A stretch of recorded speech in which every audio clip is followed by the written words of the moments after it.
Welcome to 5 Stripe Weekly, everyone. We hope you all had a fantastic new year. Now, the podcast may have taken a week off, but the 5 Stripes most certainly did not. We'll catch you up on all the news and moves, as well as take a dip into the mailbag.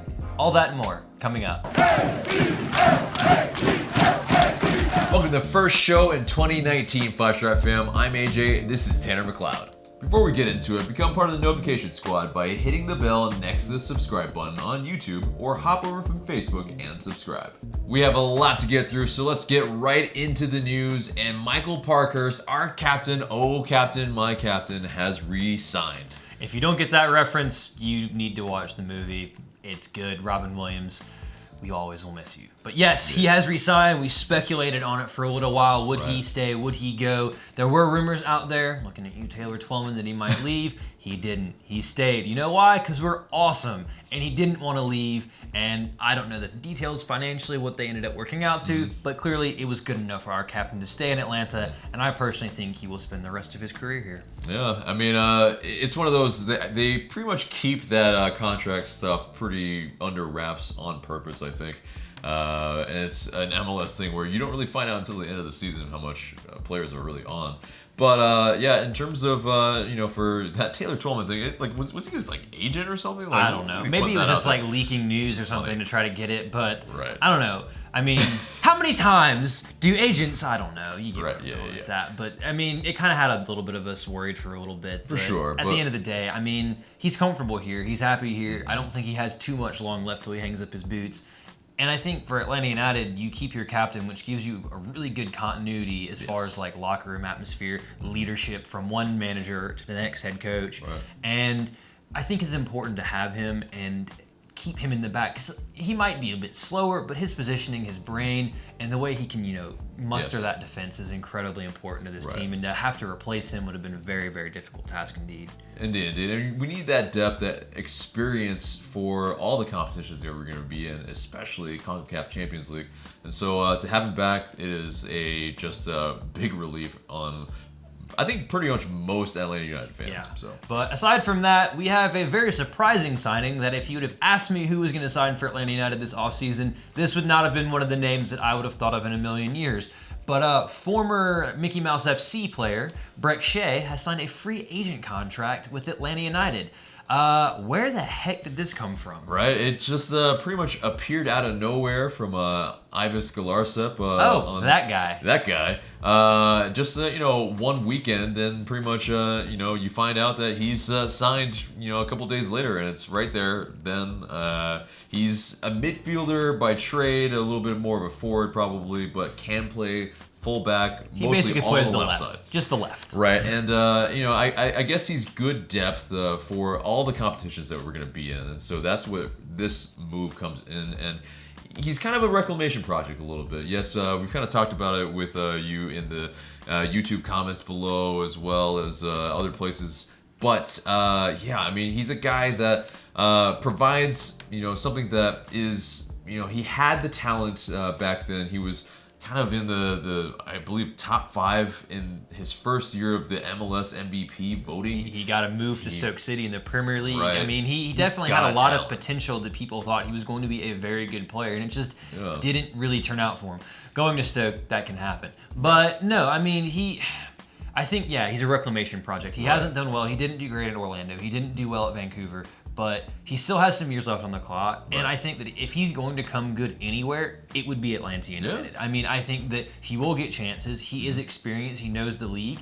He gives us a bit of height, which is something we desperately needed. So he can offer you a bit of a different, solution depending on the problems that you have within a match. If you needed a bigger person on towards the end of the game with a bit of potential as a forward, he can offer you those things. So I think he definitely is a decent signing. For me, I don't think he would have been signed unless Frank de Boer said so.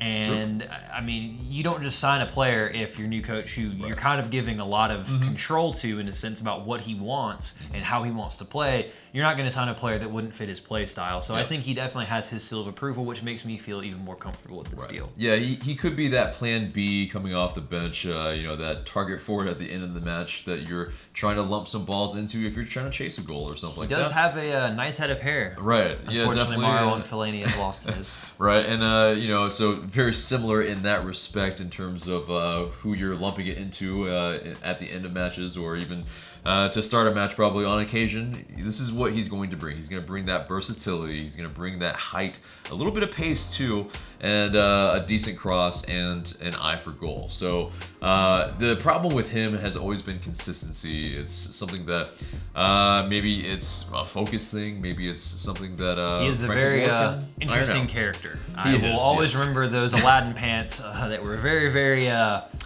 It was an interesting fashion choice. Right. I'll leave it at that. Yeah, and he's a painter apparently as well. Yes, he's eccentric, but there is that other aspect of there was somebody maybe putting a bad rumor out that he was a locker room person that is not.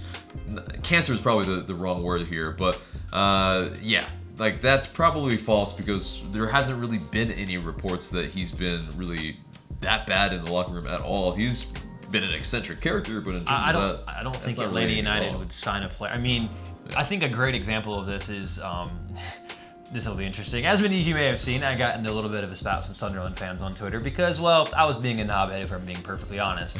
But I was having some fun. There's a great series on Netflix right now called Sunderland Till I Die, and it gives you a really interesting, like, behind-the-scenes look at what it means and how teams go about signing players. And there's a lot of things that they do. I mean, background checks, kind of figuring out what the player's personality is like. Will they fit into the culture there? I think Atlanta United, the way that we do things, they absolutely would have done. They did all those background checks. They would have vetted him. They wouldn't have brought him in if he was going to create an issue like that. Not to mention, I think he would love the chance to put some goals past Orlando City if given the opportunity. Oh, I'm sure, yeah. And, I think really comes to the best team he's ever played for. And I'm not just speaking hyperbole there. I mean, really, he comes to a very good team, and he is a piece of it where he was a DP at other places and had to make he was on very high wages. He was expected to make a contribution. Right. Here, there's probably lower expectations. Yes. There's less pressure, and he's coming into a very stable club. It's not going to be the madhouse that he experienced down in Florida. And he comes here as a free agent. He's not going to be on DP or TAM wages, and so I think this is relatively a good reclamation project that we should, are taking a chance on, and it's something for him. that, it's a chance as well. Though. I mean, he's on lower wages, but it's a 1-year deal. So if he can come out and really show something and improve that, and garner money, he might be able to get a move elsewhere where he can get that big money again. Because if I'm being honest, it's probably not going to come in Atlanta United based upon how we run the club and who we'd need. And I don't think long term he would fit into the plan. But he is 28, so yeah. So I think this could be really, really beneficial for him. But he's the first official signing of this offseason as far as players are concerned, but he is not the first official signing of the offseason. No, he is not. But before we get into that, let's talk about Ezequiel Barco. He picked up an injury while he was with the Argentinian under-20s. And so he will miss that South American Cup, run that they're trying to, get into. And so it's going to be difficult again for Ezequiel Barco coming into the season. Last season, remember, he we had the big transfer saga, and then he got injured in preseason and was out for a couple months. And so now he has something to again jump over a hurdle, and not to even speak about his off the field issues that plagued his first season with us. So he definitely will have to really buckle down and really pick himself back up and get himself ready for preseason, because he will miss that tournament. Yeah, it's tough for him. I mean, honestly, I wasn't too thrilled about him going on international duty either. You think he really hasn't had a break from playing football for almost a year. Yeah. So the injury might stink, but if he can get off his feet for a little while and just rest a little bit, it'll be another long season in Atlanta. He needs some time off. He is young. You can't running yourself into the ground at an early age is never a good idea. So I think for him, yes, it's an unfortunate injury, but if he can at least have a little bit of time off so that whenever he does return to training with Atlanta United, just to have had a little bit of recovery time, because he really hasn't. And I'd like to see him be fit going into the season, because I think he will come good this season. And I think that he's given a chance to settle. He's put some of those off-field issues behind him. Now, if he can just get fit, get into this team, there's a lot of matches to be played this season. And I think technically he will fit very well into what Frank de Boer wants to do. So I'm excited for what he can do in 2019. I just hope he can have a little bit of time to rest, recover, and then really push forward and try to really show us what he can do this season. Right. And so more details will come, and we'll get into what that is when they they update his situation. But we wish the best for Ezekiel Barker because he's a player for our team. We have to back the guy, and we have to really make sure that our guys are being supported. So, but yeah, let's get to that. Speaking of supporting people, Frank de Boer was confirmed and announced, in the lull that we did not have our podcast, but last time we taped, we all thought it was going to be GBS. No. Yeah, it was definitely, I think the MO of the front office is to probably, smoke screen with something else and then, pull the wool and then here you go. Tata. It's, the Dutch, kind of, in some degrees, I think he's a mastermind in terms of Ajax, circles because I think he's probably pretty well revered there. He won 4 consecutive trophies, league titles, not too shabby. Yes, he had some maligned situations in Inter Milan with Crystal Palace, but very short stints for sure. But I think that's more of an indication on the regimes at both of those 2 clubs, that the latter clubs, because of just the turmoil that they're in. How many managers they've had, each of them in the past 5-10 years? It's enormous. It's in the teens. That's usually not a good number and not a good sign. Yeah, absolutely. So I mean, in Inter Milan's case, it was the club was changing hands. In both cases, he went to clubs that have a very different style of play to the way he prefers to play. Both are very much a win at all costs, not a we play attractive football. So at Inter, he didn't really get... He had a couple signings, but they didn't really pan out, and they kind of realized that it just wasn't a very good match. And then at Crystal Palace is a very similar situation where they wanted to change the way they played, but they didn't sign anyone, and then his best player didn't want to play there in Wolf Zaha, so it just wasn't a great situation. He wasn't healthy as well, so he didn't have very many games. He just didn't have much to work with. I mean, if you're a watcher of the Premier League, you understand Crystal Palace is not a team that plays possession-based attacking football. Right. They're very much the traditional English style. That's why they hire people like Sam Allardyce and Roy Hodgson. Right. For him, he didn't have those 2 good spells. I don't think any of us expected this. I most certainly didn't. I had my hesitations at the beginning because the Dutch have they're very, arrogant's a bad word, but they have their philosophies and they tend to not really vary from what they believe. Which can be good and also really frustrating depending on which Dutch head coach you have, Louis van Gaal. But I think his vision and how he wants to play really meshes well with Atlanta United, which is why they went out and got him. And I think it's not only the on the field what he's going to bring, it's that structure to the academy that I think you're going to get as well, because Atlanta really desire to strengthen the academy and have it running in a manner that they will be producing players, and it'll be almost like an Ajax here in the United States, at least for the moment. I think long term, obviously, you can transition from being the Ajax of the U.S. to being the Barcelona of the U.S., which I think is kind of that similar mold. But you cannot, overstate how important he will be in making sure that the academy starts functioning well. He talked about how he wants to run similar training drills throughout all the age groups and all these things that help bring these young players through so that when they're ready for the first team, they're prepared because they've been playing in a system they're comfortable with, that they know what they're supposed to do. So there's just so many things about him that is fantastic, and I think it could prove to be a home run hire that none of us saw coming. But that just speaks to how that front office uses that smokescreen, but also does their due diligence in finding people to do the right job. Right. Yeah, because also, I mean, he's a guy that seemingly is very good in the community as well. You can see on his Instagram page how much he's doing like charity work. He's there was a photo of him helping kids out in Africa. You can see that he as a person is probably a good fit to our culture as well. But I mean, that academy thing, to be able to sell people or sell your academy players that you've developed into essentially world-class players, with the likes of Alderweireld and Eriksson pretty much making up the Spurs at this point, probably. Well, I mean, he also had Daley Blind, who went on to Manchester United.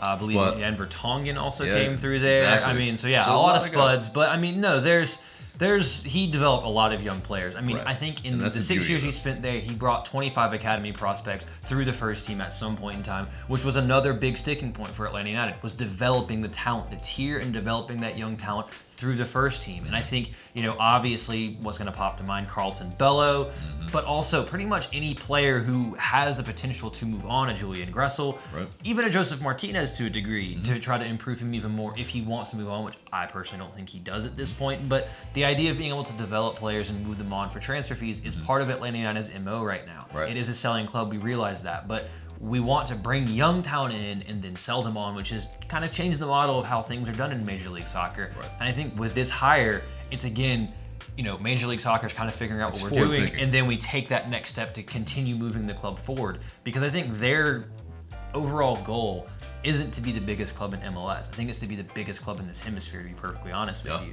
And I think that they want to be in the conversation with the Boca, with the River. When you think of, any soccer in this hemisphere, it's, you think of Atlanta United. When you think of soccer in America, you think of Atlanta United. I think that's what they want to have, that prestige, and that's their goal. And they know that to do that, it requires long-term thinking, and I think this is a great hire that can really help move that process along. Tata was the foundation. Now you bring in Frank de Boer to help build on that foundation and structure the club even more, and then you keep hiring people to move the club forward and continue building on the people who came before. And I think it's really refreshing to have an owner and a president and a technical director who share that vision.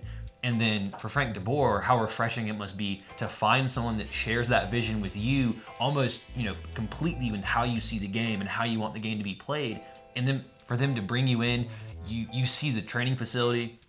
You see the stadium. You see that the president gets comped coffee at Starbucks. Exactly. I mean, he saw what this club means to this city, and I think that definitely meant a lot for him. And I think for him, he sees this as the perfect place to come and do really, really good work, so he can get that move back to Europe, because he wants to do that. He wants to go back and make his mark there at a bigger stage. And I think Atlanta can be a great place for him to come in and do that work and then move on. And for him, I think it's just an incredible opportunity. And for it to be that big of an opportunity, with the club only having existed 2 years, again, just speaks to all the work that everyone's done to make Atlanta United what it is. And it's honestly just really special to see Atlanta United being mentioned in tabloids and different newspapers around the world for transfers, for managers. It's an international club, and it's just grown so fast, and it's just really special to be a part of it. Right, and so reports is that he's on a 2-year deal, and so with that though, he is probably looking, to make that, this 2 years as successful as possible, so he can make that jump back into the Premier League, because that's, I think, ultimately what he said in various interviews. Yes, that he still views that as the best league in the world. Okay. But he's, I think, in my opinion, come to the best team in MLS to really make his stake as a, back into the claim that he is a good manager or head coach.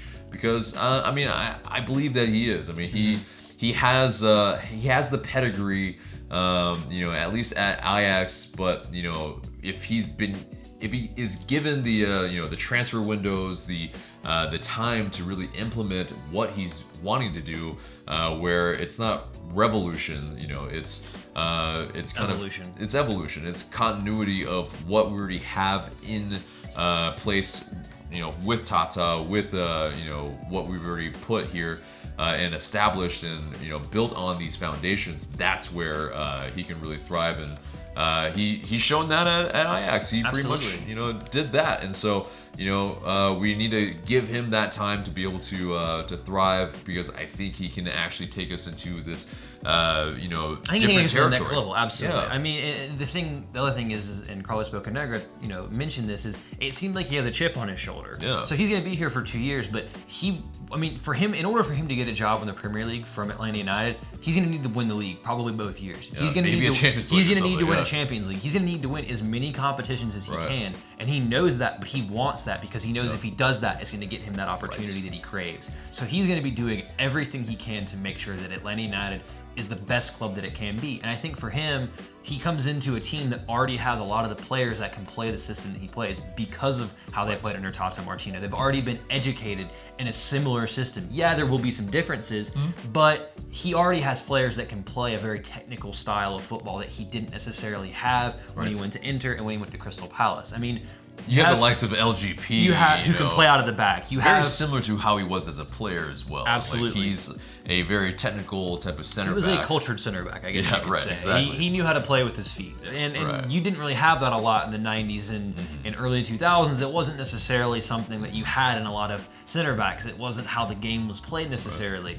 But you did have a few, but not to that degree. And he's the third all-time caps holder for the Netherlands. There's a reason. I mean, he played a lot of games. He was an incredible player.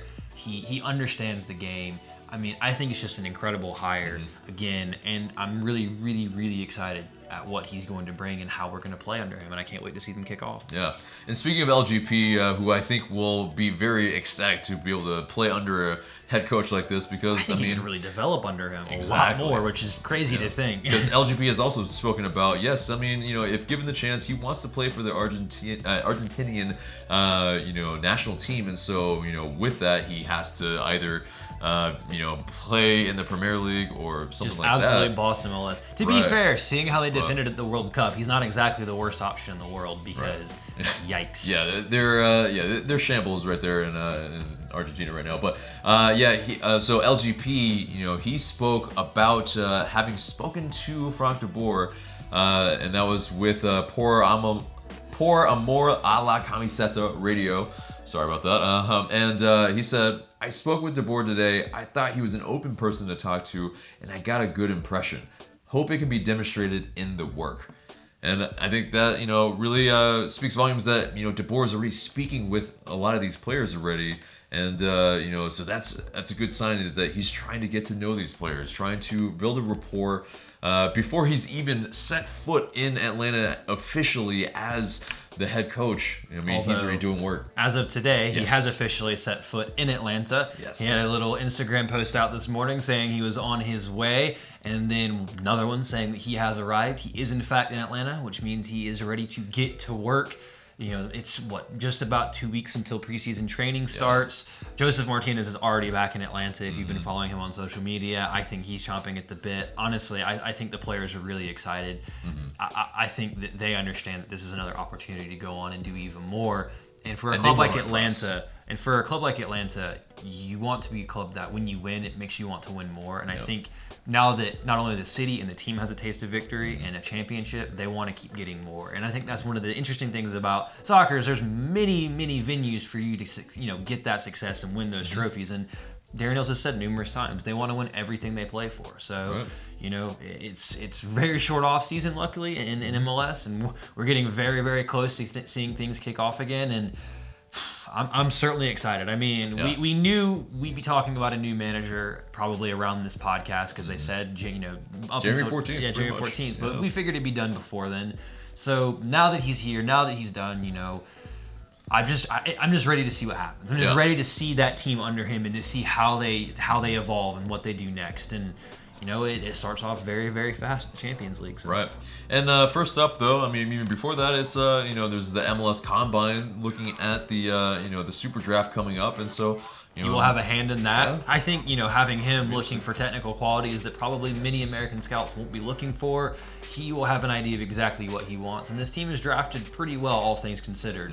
So, hopefully we could find another Julian Gressel type player in the draft. And if any club was going to do it and find that player in the rough, I certainly believe it would be Atlanta United, and I absolutely think that Frank de Boer can do that as well. Right. A player who is not a person in the rough is Pity Martinez, and it's a guy that we've been forever linked to, obviously, by now.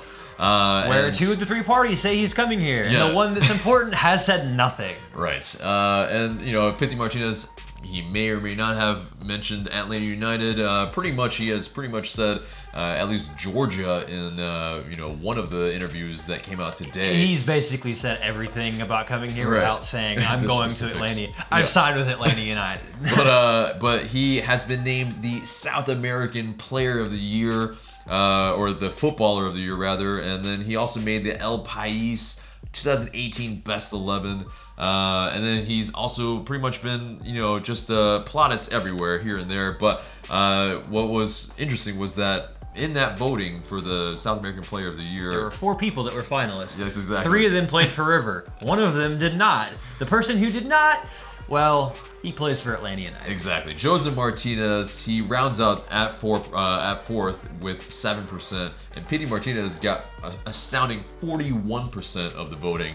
And so this is the type of player that we could be getting. He's coming here. Yeah. I mean, it's one of those, we have to keep hedging our bets here and saying, yes, he could be coming. He could be coming. Because it's not official. Correct. It hasn't been announced by the team. And I think with that, it's probably because Atlanta United still want a little bit more of that leverage so that they can sell Miguel Almirón.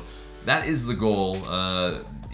If both are on the team, that is not ideal. That is not what they are intending to do. There's more and more stuff coming out about him, how much he's going to cost us. Right. I mean, it's really interesting stuff. And from what I've seen, Atlanta United are really good at doing this whole negotiating bit. Right, indeed. And this is according to Diario Ole. He's apparently only going to cost around $12.5 million. That's nothing. That is absurd. for a player There who's are the add-ons. South American Player Yeah. of the Year for under 20 million, who's been the best player in the Copa Libertadores, is an Argentinian international.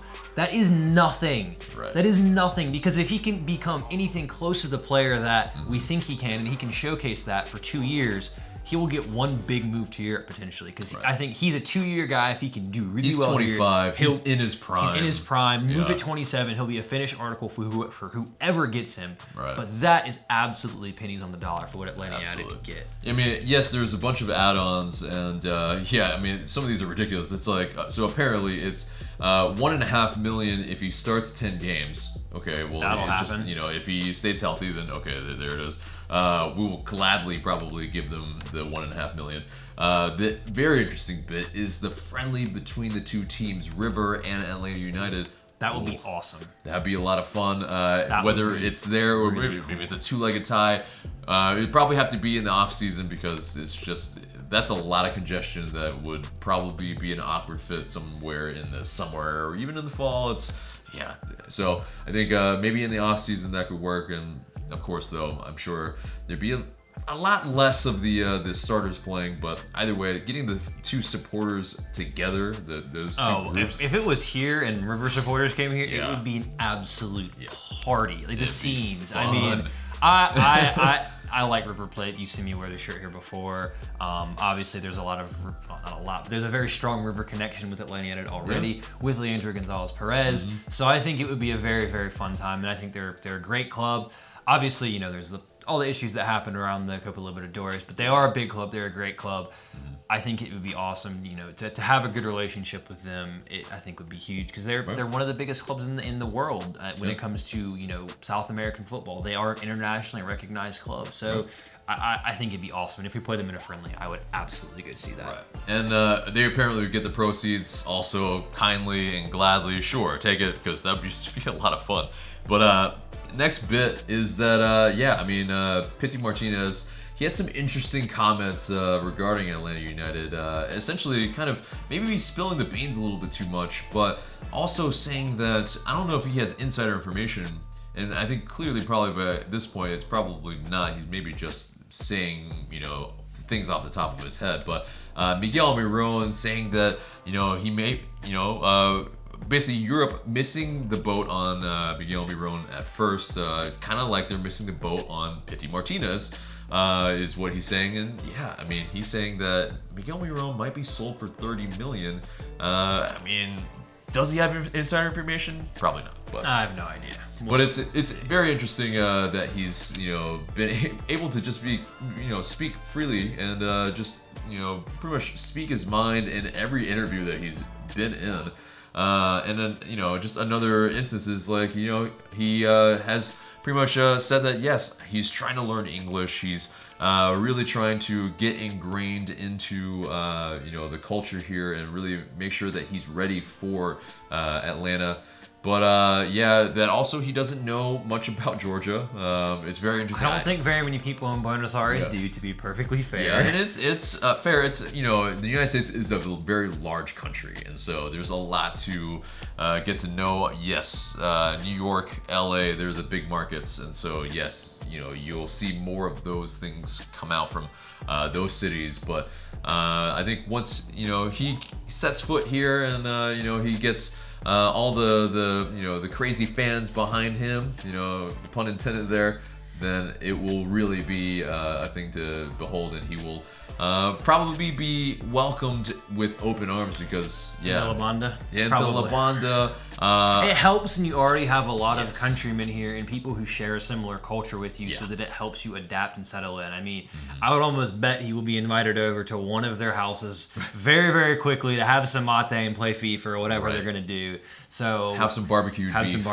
Whatever ends up happening, whenever he ends up coming, which we think he will. Yeah. I'm very interested and excited to see what he can bring to Atlanta. But I mean, we still have to see what happens with Almirón, and there is still time in the window. Yes. The window does not close for England and the rest of Europe till the end of January, so we will absolutely see what happens between now and then. Indeed. But before we get into that, Atlanta United, they received $50,000 in GAM, in general allocation money from DC United, for the discovery rights that we previously had for Lucas Rodriguez of Independiente. And I mean, this is a guy that apparently we spent around $1.5 million. These are reports, but it was, I think, only one report, and so we apparently paid for the rights of this guy, and it was a backup plan in case Ezequiel Barco didn't work out. But now DC United have, pretty much loaned him over for the season, and, we'll see how he gets on. But, it's a guy that we were looking at. He probably, he's 21 years old, I believe, and he's not really as high of an upside as an Ezequiel Barco. So, did we really miss out on anything? Who knows? I don't know. It's a little bit of money, but honestly, with how the front office does things, I don't think we've necessarily missed out on anything at all. Now, getting into more news tidbits, the upper deck at Mercedes-Benz Stadium will be open for at least 6 of Atlanta United's home games next season. I think that's fair. They're kind of gradually opening it up more and more to see if they can hold that attendance. I think when you win a championship, you're going to have those attendance you're figures. going to, but you also want to have build Champions League maybe. So it's like, you build the demand. There will be certain games where, like Champions League, where they might flex it to have the full stadium if the Atlanta advances. Obviously, that first home game won't be played at home. It'll be played at Kennesaw, but don't get me started on that. Not to mention the playoffs would have the whole stadium open. So I think 6 is a good number. They're trying to get more people, like you said, holding that demand. Right. And making it's sure for the you season don't ticket have holders. empty seats. right. And it's for the season ticket holder base, which, it's already, I believe, at really 40,000 or more already. And you just keep building that demand for that. But you don't want to open the stadium for every single one of the games so far, because with that, you want to build the demand that it's not just a given that it's always going to be open, the third level and whatnot, and so you don't want it to be empty. You have a good atmosphere when you have 45,000. Exactly. That's a very solid atmosphere. And we're already 19th in the world with that, and so I think we need to hold our horses if we're wanting it to be open for the entire season. That's a goal. That's a goal the front office has, and I think you can build to that. You keep winning in 3, 4, 5 years. I think you can have that, and if you're doing that, that means you're going to be one of the biggest clubs in the world if you're averaging 70,000 a week. So that's a goal, I think, for everyone, as us as fans, to be able to support the team consistently with that many people at the games. That all comes at time, and it comes at success. Right. So but the next bit of news is that the Academy U19s for Atlanta United, they're making a trip to Germany for a very prestigious, just Mercedes-Benz Football Junior Cup. Very interesting because the likes of you have Bayern Munich under 19s, you have just very, very good. You have the best in Europe, kind of their U19s playing there. So these Atlanta United kids they'll test their mettle against some of the best academy players in the world. So I think it'll be a great experience. I imagine that probably came about because, well, the stadium has a name on the front of it. It kind of shares something with that tournament. Also Mercedes-Benz. So but and also we don't know if we're gonna see the likes of an Andrew Carlton or George Bello make the trip. They are of that age, and it's I don't difficult, think they go. though. I think with first team training starting soon, I think with those guys, they're first team players this year. You have to think of them as first team players. And if that's the case, you'd rather them be here and be fit and be training and not pick up a silly injury in a U19 tournament that at the end of the day doesn't mean that much to you in terms of big picture. Right. Yeah, and it's one of those things where Frank de Boer, he may want to work with these guys firsthand, but it's one of those, they may be, just in the kind of beginning stages of training camp, and they might miss 1 week. It really wouldn't be that bad, and it'd be really a good experience. So if they did, it wouldn't be the worst thing in the world. But so it's one of those things where they may see some time. We don't know, but then you have a lot of these other, academy guys that, I think it would be a fantastic experience for them. The, Kendall Edwards of the world, the Dylan Gaithers, the Jackson Conways, those guys, this would be valuable experience in a very, kind of test their mettle type of way in a very prestigious tournament. So absolutely.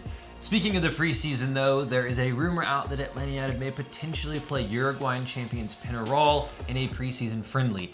Obviously, we're going to have to change things, and we won't be playing in Charleston this year because of CONCACAF Champions League. But I actually would hope this is the case because you want to be playing these champions of South America, these tougher competition that will really help you get into that groove and bring up your match fitness and the way and the level you want to play at very quickly. I think that's going to be kind of what you see from Atlanta United moving into the future as well, because it doesn't really suit them to be playing Charleston Battery and the B-sides of other MLS teams. That's not their goal. They need to get proper, preseason training. And the way you do that is by playing against good teams. So we don't know. Nothing has really been announced so far as preseason matches yet. So obviously that will still be coming, and we will have that information for you as it breaks. Right. So, there was a guy that we were in on, a head coach, Guillermo Barros Scalotto, and he was passed over for Frank de Boer, and some of you guys still may be clamoring for him, but now he has officially signed on with LA Galaxy as their head coach. Also, RIP Siggy Schmid. That was, just a very sad bit of news for, U.S. soccer and, just football fans in general. I mean, that's he made a very, very large impression on the sport and American culture and the way that it's done. But GBS is officially with LA Galaxy teaming up with the likes of Zlatan, who, funny enough, is now on DP money. I wonder why that happened. So it'll be a very interesting matchup when Atlanta United do eventually play LA Galaxy. That will be here in Atlanta, by the way, this season. So I think that'll be a very, very interesting trip. Although, will Zlatan play? Because Zlatan does not do turf. Exactly. I'm fine if he doesn't want to do turf, if he doesn't want to show up. We can just smash them without him. Exactly. And we smashed them with him too when we were there. That is a valid point. Let's get into where Miguel Almirón won the ABC Color Paraguayan Player of the Year. Really, congrats to Miguel Almirón. That's amazing stuff from. He deserves pretty much every award that he's getting at this point in time. And with that, you're also going to get the transfer rumors, and there is even more of an update on Newcastle, as I think both of us have been saying the whole time. We never thought Newcastle was going to really be a thing, and according to the Mirror, it looks like Newcastle could be ready to admit defeat in their pursuit of Miguel Almirón, as Rafa Benitez does not think it is possible for Newcastle to come up with the £30 million it is rumored that Atlanta want for the player. If you know anything about the Premier League and anything about Newcastle, you know that they do not spend money. Mike Ashley is in fact on holiday again. If he's not going to Newcastle, I don't think you have to worry about that. Right, but there could be a whole lot of other teams that are in on him, but I think the one that has come about through Gold Digital, and this one needs to be taken with a large grain of salt here, is that he's linked with La Liga side Real Betis.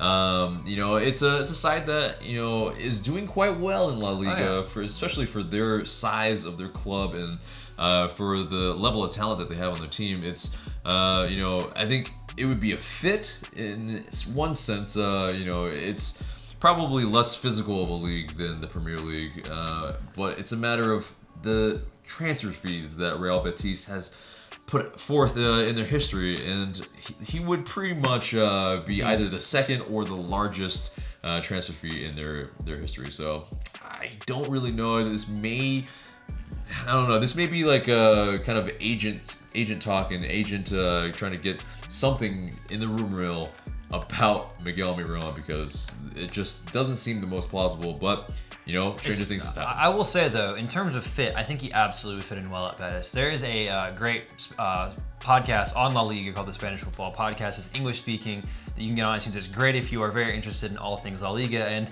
they have this phrase, like I said, where they say always watch Betis, because they play a very attacking brand of football. They beat Barcelona in the new camp this season. They have a manager that is basically touted as the next Barcelona manager when that job comes open again. So he would absolutely be a player that would fit into how they want to play. And he would be a player that there's not a lot like him in terms of pace and that change of gear that you get so quickly with him in La Liga. I think it could actually be a very intriguing spot for him to make that initial move to Europe where he could flourish and succeed, and then maybe another 2 years there when he's 26-ish, he can get a very big move to a bigger club either in the Premier League or another one in Spain. I think that's a club that is of the level that he should go to right now, where he could really succeed. So yes, it's the source itself is not the greatest, and the money for them might not be there, but also you have to think that for a side like Betis, it would be in their best interest to have a sell-on clause, have other clauses in there for performance-based things, because for them it would be worth it. And if they can turn him from a 30 million player into a 50 or 60 million player, that works for them. Yep. And I think that it's absolutely a platform for him that he could do well. And I'd much prefer to see him there as opposed to a West Ham or a lower team in the Premier League. I think that might be too physical and too quick for him. La Liga might be really good for him to develop his craft in Europe before making another move to a bigger side. Right, and I think also playing style is important here, because he's coming from a team that is very attacking, and yes, he has a great work rate, but if he's kind of having to be stunted where he's not being able to flourish and really show all of his talents, then is that really a beneficial move for him? A beneficial move for Atlanta and for the league? I mean, the point is, for Miguel Almirón to be sold is that he does well, and so that there are other instances of, Miguel Almirón was a big example of a player that moved from MLS to the Premier League or La Liga, and he flourished. And more of those type of stories, then more of our players or other players in MLS, they get to be sold for high wages, and so that just benefits the United States as a whole. So I think for him, that's definitely one of those things, which is why I never thought Newcastle would work. Is I think Atlanta United want not only to find the right price for him, but to find the right club for him to flourish, because it's in Atlanta's best interest for him to do well, because then it shows that it's a strategy that works. Yeah. But moving from Miguel Almirón to the other half of the fusion, Josef Martinez, well, apparently he is going to be getting a new contract. According to the AJC, Atlanta United have reached out to Josef Martinez's representatives to negotiate a new contract, which I don't think anyone could argue he absolutely deserves. When you break records, you deserve to be one of the better played players in the league, and I absolutely think he will get that contract, and I think that contract will keep him here for the foreseeable future. And you can't blame anyone on any side, and we would love him to stay here for a very long time. Right, indeed. There was apparently interest from Ligue 1 side Marseille, and they were apparently interested in Josef Martinez initially. This is according to a report from La Marseillaise. That's a tough one to say. Lots of L's. But essentially, though, French. Yeah, the French.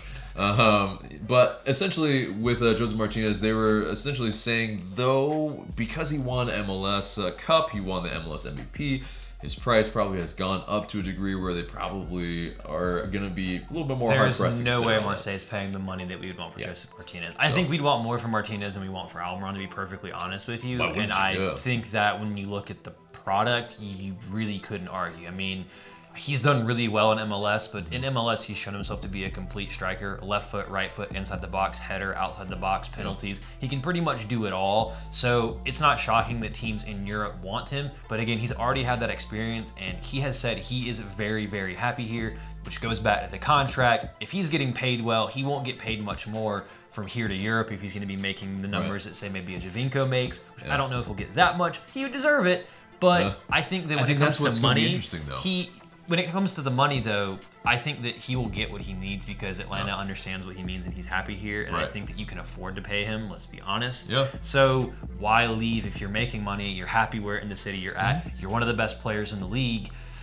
It'd be difficult because it's not just a one-way thing when it comes to transfers. The club have to agree and the player has to agree. And I don't really see a reason for him to leave right now. Right.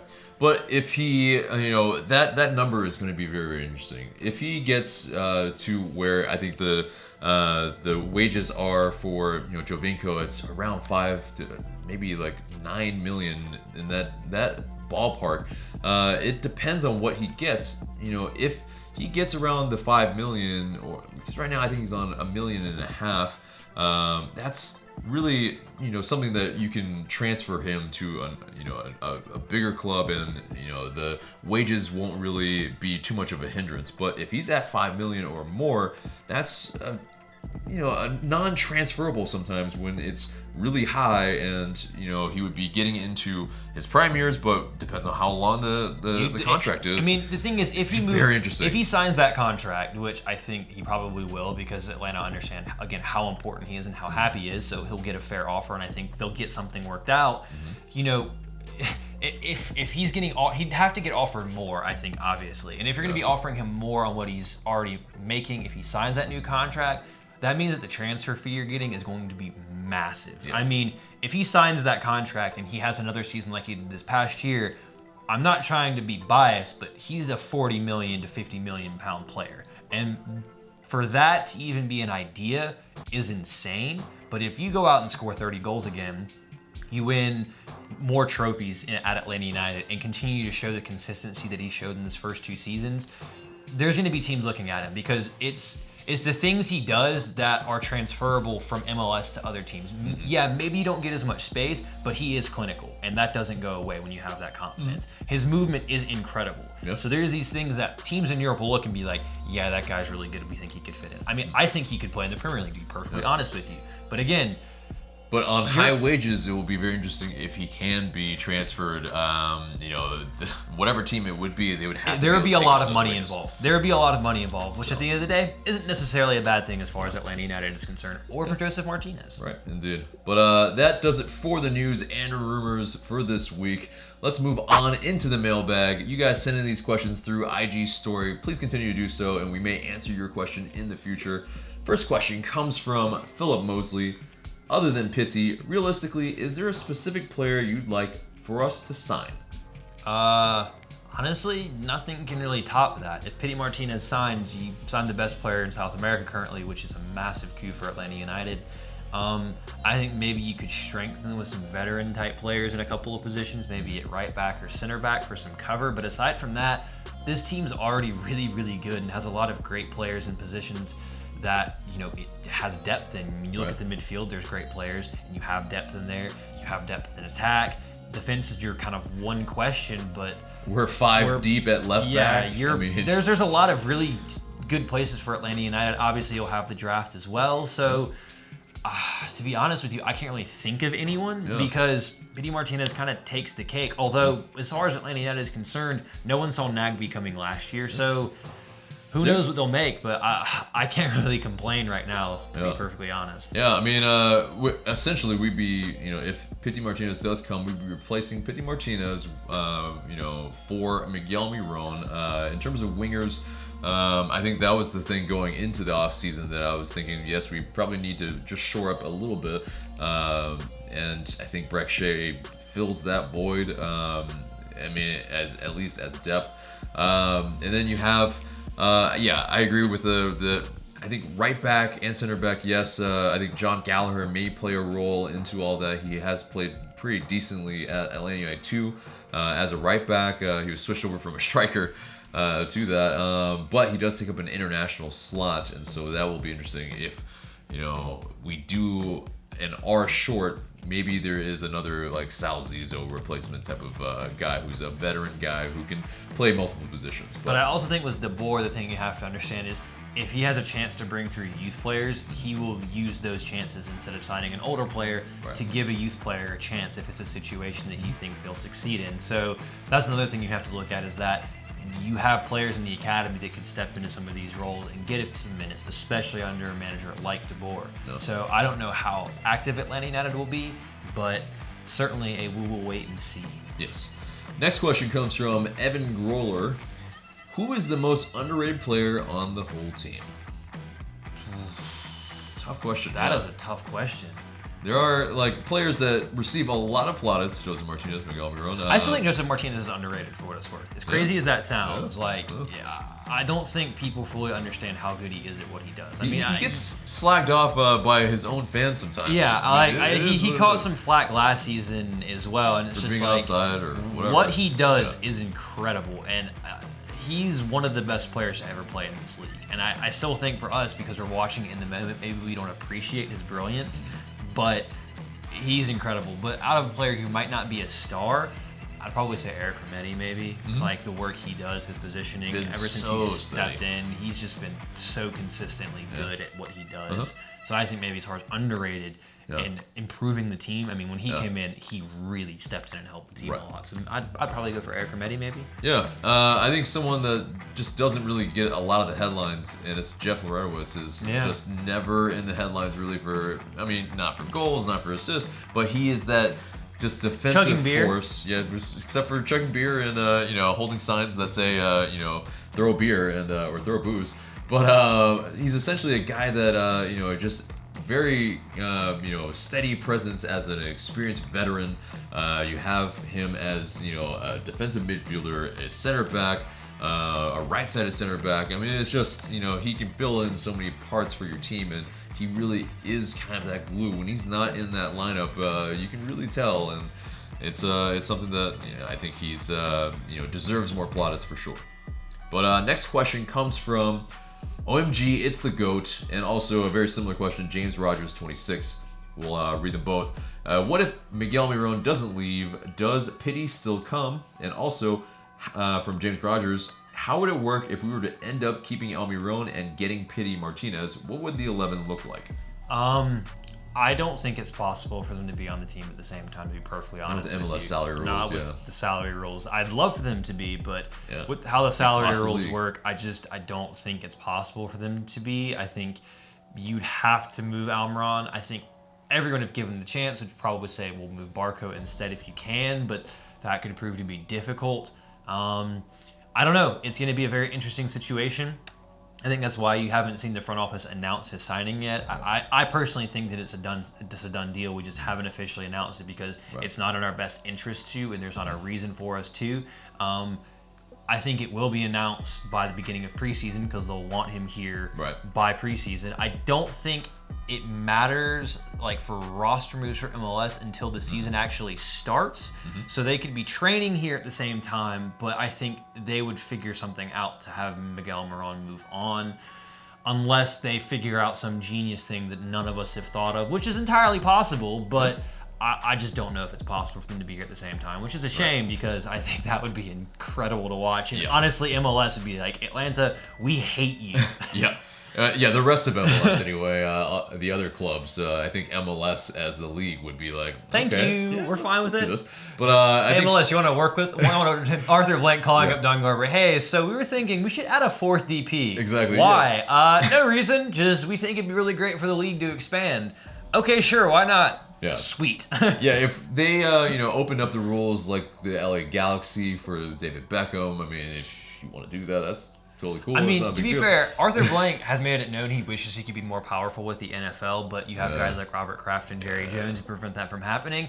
I'm okay if he wants to be like the Jerry Jones and Robert Kraft like owner who's just like, if I want something to happen in the league, it happens. Yeah. I'm fine. I think he'd be happy with that too. So it would push forward this league immensely. I don't know if it would be fiscally responsible for everyone else. But I think we'd be okay. Yeah, but everyone else would hate us. Just for kicks, in terms of that front four, what would that front four look like if Pity Martinez and Miguel Almirón were in the same level? I think Miggy goes to the left. I think if you play a 4-2, well, I don't know if you play 4-2-3. Pity Martinez is pretty good on the left too. If you play 4-3-3, I think you can put Miguel Almirón at the 8 in midfield and have him running up and down. And you put Pity on the left, and he just cuts inside. And then whoever's on the left, if it's Velo, you'll probably see him overlapping and moving forward a lot, which you see in De Boer's system.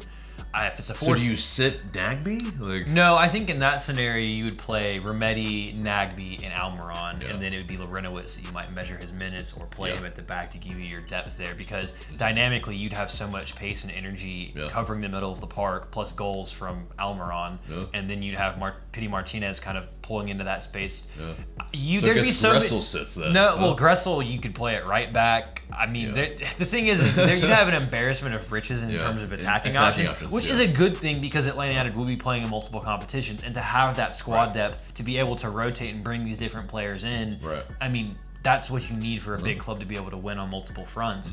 But I think you definitely would probably have Pity trying to play more in that traditional number 10 role, and then you'd have Miguel Almirón running around. But also, again, with the style of play, they would interchange positions a lot, and I think you'd see a lot of players popping up, Miggy popping up on the left, right, middle, same with Pity popping up everywhere, and people being like, who do we mark? And also don't forget Joseph Martinez is standing offside, where is he? It'd be a nightmare for teams attacking wise, and I think we would score a lot of goals. Right. I think that's probably reserved for your FIFA teams, because that's probably the only time that you basically it would be you have a bus and we're just gonna just smash right through it, because there's nothing you can do to stop all that just quality. But if it happened, I think all of us would just Indeed. But next question comes from Alex Clough 9. Also a similar question from Abby Nash's 08. Essentially asking, what are the major differences in the playing styles of Frank de Boer and Tata? They're very similar in a lot of ways. Without getting really long form and technical about it, every kind of thing, Tata kind of takes his stuff from Bielsa, who kind of got his stuff kind of watching Johan Cruyff, who's not necessarily the guy who started everything, but he's kind of the guy that brought this kind of style of play into the fore of this, this very fluid possession-based, technical passing football. And I think there's a lot of similarities between De Boer and Tata Martino. I think De Boer might be even more detail-oriented with where he wants his players to be. It'll be a lot more, if a player moves up and takes this position, someone else has to drop in and take this position. So it might be a bit more organized as far as that is concerned. He will definitely get that from Louis van Gaal. So maybe a bit more organized, but still very fluid. Every player is expected to be able to play every position really and use their feet. So there'll be a lot of similarities, and it'll just be a few minor differences and possibly a change of shape as well. Right. Because De Boer definitely prefers the 4-3-3. He's used that as the formation most in the his history, but he's also used some 3-4-3s as well. Definitely at Crystal Palace as well. But it's something that I think Tata Martino, he's a little bit more of a chameleon while he was here, because we started as more of a possession and pressing team, a high press team.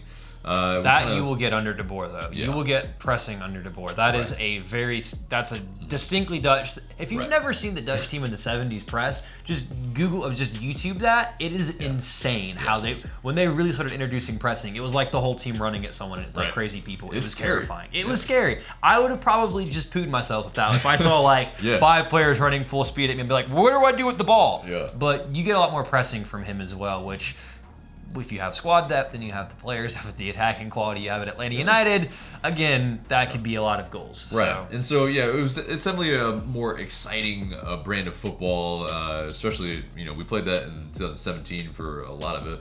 But then in 2018, Tata, he went with a little bit just morphing a lot of the... more pragmatic, really. Yeah, trying to more pragmatic. What worked and how he countered the opposition. And obviously ended up settling on the 3-5-2 and won a cup, so you can't really complain. Exactly. and so it will remain to be seen if Frank de Boer is as pragmatic and as will adjust to these different types of competition, because I think that will be necessary, because it is something that won us the cup. We should do that against very tough competition, so that they will be just completely flabbergasted. What style do you actually play? That's what actually has worked for us. So. Yeah, and I think you'll get that with de Boer. His technical knowledge, I think he will be able to outcoach pretty much every single person in Major League Soccer, to be perfectly honest with you.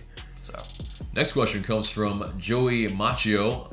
When do you think our new kit drops, and do you think it will change much? Also, a very similar question from Daz Gabes MK2. I can tell you that there's not a specific date that has been released yet. It will come out in February. I can tell you that much. I know nothing about this kit. They will be playing it very close to the chest. I think the only thing that we can guarantee is I don't think it'll change from red, black, and gold, and I know for a fact it'll have a star over the crest. So outside of that, I know nothing about it. I mean, I think we'll probably all see it leaked at some point in time, as kits always are, but it will come out in February before, I believe, the Champions League game at the end of the month. So that's when it will come out. Obviously, continue following Atlanta United's social media channels, because that will where the announcement will be. So yeah, that'll be fun. It'll be awful for me at the team store, because I imagine we will be busy as hell selling them. But you know what? I think that's okay, because I'm excited to see what it does and how they change it. That's one of the things about soccer, is changing the kit. And I mean, there's model kits everywhere on the internet, and there's some that are really cool looking, and there's a lot of stuff you can change about it. Right, and I think it's something that Atlanta United can take kind of inspiration from teams like Barcelona and teams maybe like Milan. Milan's, both of Milan's really, with the stripes that they have, to really see what variants that they've had. It could be a collar, it could be the stripes on the side. Adidas recently has the stripes on the shoulders moving to under the arm. So it's just one of those things. Who knows? I mean, I love a collar. I love collars on shirts. A lot of people don't. It's divisive. I'm weird, but who knows? I'm just excited about the star, to be perfectly honest. I'll be happy with whatever comes out, because the little thing will go right there. Yeah, I'm sure it'll still sell like hotcakes, because with that star, just anything that has a and star. from what I've been told, King Peach is supposed to get a star as well. So although you'll have to buy another one, because I don't think there's a way for us to put a star above it. So I think everyone who can probably will. So Yep, there it is. We'll money. That's what it is. We'll drive more MLS jersey sales again. But next question comes from Panhead Aaron. Do you think Frank de Boer will ease into Bello starting, or will it be off the bat? I think he starts off the bat, to be perfectly honest with you. Although, well, maybe in the league. In the Champions League, he might want to go with someone who's a little bit more experienced, where he might change his shape. Probably would be Brek Shea, or maybe. I think it really will depend on what he Ambrose, thinks of him once he starts working with him in preseason training. I mean, if Bello shows up and is just bossing it and doing what he needs him to do in preseason training and shows that maturity, then there's no reason for him not to play him, because he has shown he will play the youngsters if they're good enough. I mean, if you're good enough, you're old enough. So if he's of the level that de Boer thinks can play in the starting 11 when we open the season at Herediano, he will be in that 11. But that'll all come down to the manager, and you have a manager who, like, again, is fantastic at bringing through and developing young talent. So I think he will definitely have a hand in what Bello does and how he develops. I think he's going to be playing a lot this season, and I'm really excited to see what he has to offer as well. Yeah, if Bello's not playing in that Junior Cup in Germany, then he probably would be able to be the front runner. So we'll see. And last question, K Babar, what happened to the 1.7 million we spent on that player that is now at DC United? We got 50K in GAM. Yeah, we got 50K in GAM. That was a rumor that it's if it's a report that is to be believed or not. I mean, I think at this point, I don't think Atlanta United would really talk about it. So it's something that if it really was, then okay, great. But if not, then all right. And guys, this brings us into our question of the day. We will keep it transfer related. Our question to you is, what positions do you think Atlanta United needs to strengthen in this offseason? Do we need to strengthen any? Obviously, Brek Shea has already been signed, and Pablo Martinez, who knows, but it seems like he's on the way as well. So where else do you guys think Atlanta United needs to sign players or strengthen in the squad? Hit us up in the comments below and let us know what you guys think. Yeah, so that's it for us today. Remember to subscribe if you haven't already, smash that like button, and share this video because it really does help us a lot. And for Tanner McLeod, I'm AJ. Thank you guys so much for watching.